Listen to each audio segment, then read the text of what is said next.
नमस्कार। मैं हृदय कुमार पृथ्वीराज पूर्वी चंपारण सब सबों का स्वागत करता हूं। विशिष्ट शिक्षकों के प्रथम माह में एनपीएस कटौती नहीं होगी और ये मैं नहीं कह रहा हूं, ये पत्र में आगे देखेंगे कि कहां लिखा गया है। नियुक्ति पत्र लेकर योगदान न करने पर क्या होगा, यानी वो ऐसे शिक्षक जो विशिष्ट शिक्षक बनने जा रहे हैं, नियोजित शिक्षक जो या तो सक्षमता 1 उत्तीर्ण हो या सक्षमता 2 उत्तीर्ण हो, अगर वे औपबंधिक नियुक्ति पत्र लेकर के योगदान अगर नहीं करते हैं तो फिर क्या होगा। तो आज की इस वीडियो में बस दोनों बातों पे जिक्र होगा कि प्रथम माह में एनपीएस कटौती नहीं होगी, इसका जिक्र किया गया है। चलिए, अगर आप मेरे चैनल पर नए हैं तो मेरे चैनल को सब्सक्राइब जरूर कीजिएगा, बेल आइकन जरूर दबाइएगा। अगर ये वीडियो आपको अंत तक अच्छा लगे, इसका कंटेंट अच्छा लगे, तो कम से कम इसे शेयर जरूर कीजिएगा, क्योंकि मैं तथ्यों के साथ बात अपनी रखूंगा, कोई अपनी मनगढ़ंत बात इसमें रखूंगा नहीं। आइए सबसे पहले बात कर लेते हैं कार्यालय जिला शिक्षा पदाधिकारी पूर्वी चंपारण। इस तरह का बहुत सारा पत्र तो निकलता आया है, बहुत सारे जिलों से पत्र निकला है, वैशाली का निकला है, गोपालगंज का निकला है, लेकिन पूर्वी चंपारण के पत्र में एक विशेष बात यह है कि चलिए, सबसे पहले मैं बता देना चाहता हूं कि आपका जो भुगतान होगा गोपालगंज जिले के पत्र के अनुसार जनवरी और फरवरी का भुगतान होगा होली के पहले हर हाल में। लेकिन जो पूर्वी चंपारण का जो पत्र है इसमें आपको मैं बता दूं कि वेतन विपत्र भी है, जो मास्टर सूची इसको कहेंगे, और इसके साथ आपको ऋणात्मक सूची भी इसमें संलग्न है। जिस प्रकार गोपालगंज वाले पत्र में आपको ऋणात्मक सूची और आपको क्या कहते हैं कि मास्टर सूची भी संलग्न थी, जिसमें कहा गया था कि शिक्षकों का वेतन भुगतान अगर हो रहा है प्रत्येक माह, तो जिस माह में अगर वेतन वृद्धि होगी तभी आपको मास्टर सूची देनी है। लेकिन जिस माह में वेतन वृद्धि नहीं होगी तो मास्टर सूची आपको नहीं देना है, सिर्फ ऋणात्मक सूची देना है। मैं बार बार मास्टर सूची और ऋणात्मक सूची की बात इसलिए कर रहा हूं कि आइए, ये जो पूर्वी चंपारण का लेटर है इसमें स्पष्ट रूप से यहाँ पे है नोट, प्रथम माह के वेतन भुगतान में एनपीएस की कटौती नहीं की जाए।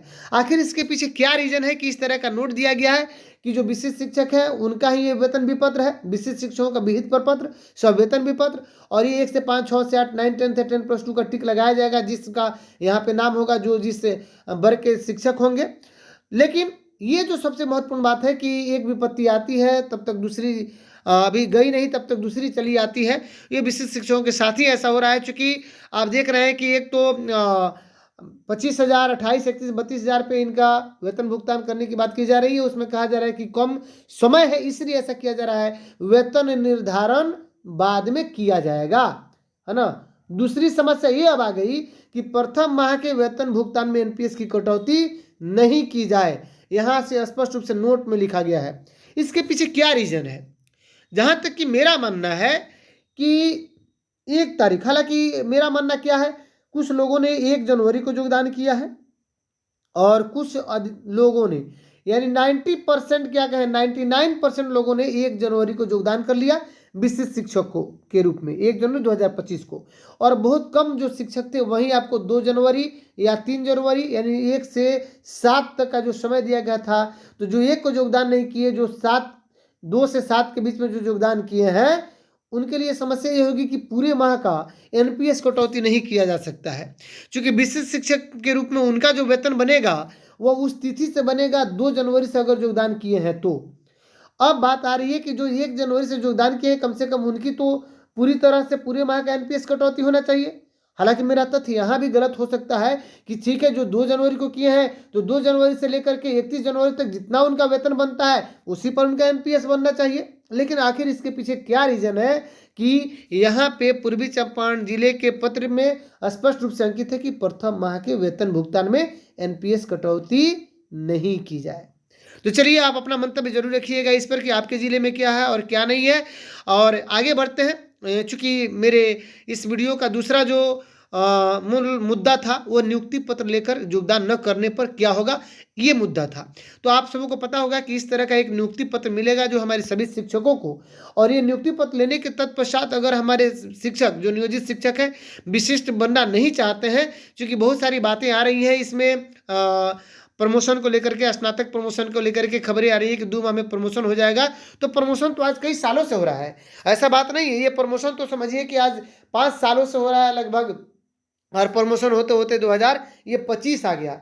याद है कि 8 साल का जब ये समय सीमा था तब भी बहुत सारे हमारे शिक्षकों ने अपना प्रपत्र जमा किया था। आज भी मेरी अलमारी में पड़ा हुआ है पुराना, आज से 5 साल 7 साल पहले का, जब ये सारे डॉक्यूमेंट्स हम लोग क्या किए थे, जमा किए थे अपने विद्यालय के सभी शिक्षकों का, जिन्होंने 8 वर्ष की सेवा पूर्ण कर ली थी। तो चलिए वो अलग बात है। लेकिन अगर आप ये जो नियुक्ति पत्र, औपबंधिक नियुक्ति पत्र है, इसको लेने के तत्पश्चात अगर योगदान नहीं करें तो क्या होगा? तो आइए इस पर हम बात करते हैं कि अगर योगदान नहीं करेंगे तो क्या होगा। सबसे पहले मैं आपको बता देना चाहता हूं कि अगर योगदान नहीं करेंगे तो आप तो विशिष्ट शिक्षक होंगे नहीं, तो आप नियोजित के रूप में बने रहिएगा। आपके ऊपर कोई दबाव नहीं डाल सकता है कि आप योगदान क्यों नहीं किए, कोई स्पष्टीकरण नहीं निकलेगा, निश्चिंत रहिए। हाँ, सूची जो दी जाएगी, इंफॉर्मेशन दी जाएगी, उसमें ये होगा कि आपने क्या किया, नियुक्ति पत्र लिया लेकिन आपने योगदान विद्यालय में नहीं दिया, और आपकी एक अलग से लिस्ट जाएगी, वो संबंधित बीओ को जाए, डीपीओ को जाए, जिला में जाए। और जब योगदान नहीं कीजिएगा तो फिर राज्यकर्मी वाला जो दर्जा नहीं मिल रहा, या एनपीएस की आपकी कटौती नहीं की जाएगी। हाँ, अब इसका असर क्या पड़ेगा आपके रिजल्ट पे? तो मेरा जहां तक कि मानना है कि इसका असर आपके रिजल्ट पे कुछ भी नहीं पड़ेगा। आपके रिजल्ट पे जो असर है वह 0 रहेगा, शून्य रहेगा। क्योंकि परीक्षा होती है और पास करते हैं, सफल हुए हैं तो कोई बड़ी बात नहीं है। डिपार्टमेंटल एक तरह से मान लीजिए कि एज डिपार्टमेंटल मैं कहूँ या ना कहूँ ये भी उचित नहीं होगा, लेकिन सक्षमता द्वितीय अगर उत्तीर्ण है या सक्षमता प्रथम उत्तीर्ण है तो आपको रिजल्ट में उत्तीर्ण है तो असफल तो नहीं कहा जाएगा। लेकिन अब बात आती है कि आपकी वो डिग्री वैलिड कब तक रहेगी। तो हो सकता है कि विभाग जब सक्षमता तृतीय के औपबंधिक नियुक्ति पत्र निकाले तो हो सकता है कि प्रथम या द्वितीय में जो योगदान नहीं किए हो उनके लिए भी लेटर ये निकाल दे कि जो योगदान नहीं किए हो, अगर उनके पास पुराना वाला ही नियुक्ति पत्र है तो उसी पर आप पुनः ये नए तिथि को योगदान कर ले, जब सक्षमता तृतीय वाले योगदान करने वाले हो तब की बात मैं कर रहा हूँ, ये आने वाले भविष्य की बात कर रहा हूँ। ये भी हो सकता है कि विभाग कहे कि नहीं आपने योगदान नहीं किया तो फिर आपको योगदान फिर से आपको सक्षमता देना पड़ेगा। लेकिन इस तरह की जो बात है वह सिर्फ 0.05% है, बल्कि 99% मैं ये कहूँगा कि आपका जो सक्षमता उत्तीर्ण आप हैं तो वो सर्टिफिकेट वैलिड रहेगा। योगदान नहीं कीजिएगा, लाभ नहीं मिलेगा। भविष्य में लेटर निकल सकता है कि आप चाहें तो फिर योगदान कर सकते हैं, आप विशिष्ट शिक्षक बन सकते हैं और सक्षमता तृतीय के साथ बन सकते हैं। तो चलिए आज की इस वीडियो में बस 2 बातों का मुझे जिक्र करना था। एक कि एनपीएस की कटौती के संबंध में कि प्रथम माह में कटौती नहीं होगी, ये आपके उसी पत्र में यहाँ पे जिक्र किया गया है। सबसे नीचे जो मास्टर सूची है, जो विशिष्ट शिक्षकों का विहित प्रपत्र है, इसमें स्पष्ट रूप से यहाँ पे लिखा गया है कि प्रथम माह के वेतन भुगतान में एनपीएस की कटौती नहीं की जाए। दूसरी बात मैंने कहा कि अगर आप योगदान नहीं करते हैं तो क्या हानि हो सकती है और क्या लाभ तो हो सकती है, उस पर भी मैंने चर्चा किया। लेकिन वो स्नातक प्रमोशन वाली बात को सोच करके जो योगदान नहीं करेंगे कब तक होगा कब तक नहीं होगा ये अलग बात है, भविष्य की बात है। तो चलिए, अगर ये वीडियो आपको अच्छा लगा हो तो कम से कम सबसे अधिक इसे शेयर कीजिएगा।